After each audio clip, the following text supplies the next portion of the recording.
Joining me now, Paul Sperry, New York Post columnist, author of The Great American Bank Robbery, and he is writing on what is the resistance, the shadow government being formed by Barack Obama. And first, Paul, thank you very much, and my congratulations on outstanding reporting. I wonder to what degree the national liberal media will even pay an ounce of attention. Will they have the courage, the principle, to report on the things that you and I are talking about here tonight? Well, of course not. I mean, you've got a Obama-friendly media, and they're going to try and cover this up and keep it on the QT as long as they can, so that Obama can get this, like I was calling it in the column, a shadow government, build this up. I don't think Republicans know what they're up against here. He's quietly building this shadow opposition government to sabotage Trump and Republicans as well in their policies, while at the same time saving his own legacy. And he's doing all this through a radical Alinsky group that he founded called Organizing for Action, OFA. Right.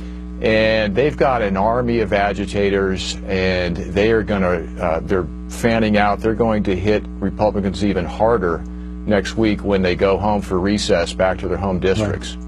And we're watching some of that unfold in the congressional town hall meetings, some of it being styled as Republicans and conservatives rising up against their Republican or conservative representatives, which is utter nonsense, as we both know. How serious do you believe this is? We're talking about, as you suggest in the column, something north of 30,000 people in OFA, and you know, they didn't even tip their hat. It could have been Organizing for America, but it had to be for action. Where is this headed? Right. Well, they took it out of the Obama campaign in 2012. It was part of that campaign, and they turned it into a 501c4 so they don't have to show their donors. And what they're doing, so basically starts at a training center, and they put these aren't like the rabble from Occupy Wall Street or even Black Lives Matter. These are professionally trained agitators. They're schooled in Alinsky's rules for radicals tactics at a program that lasts 6 weeks, and that's about 32,000 who've gone through that, over 32,000. They've got another 25,000 who are under training now, and they've got another big training summit coming up in March. And we haven't seen the worst of these protests. These are really going to hit hard. But Obama's the guy who's behind all this. He's the mastermind. If you look at his website, down in the little print, his new website, post-presidency, little agate type down there, 2 organizations listed. One is, I don't know if you can see this, OFA, Organizing for Action. The other is the Obama Foundation. And eventually, he wants to merge them.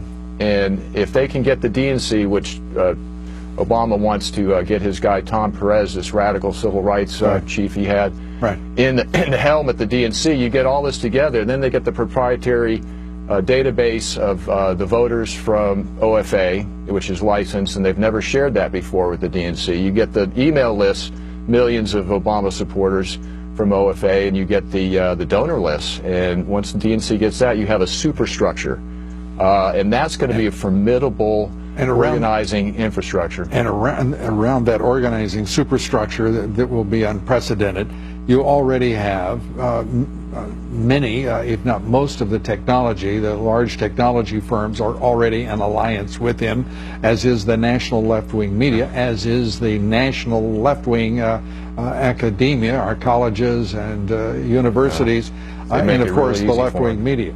So it is an extraordinary development, and they mean business when it comes to obstructing and bringing down this administration. Paul, we would like you to come back as soon as you can and to continue the discussion on this, because this is the critical issue right now, I believe, facing the country.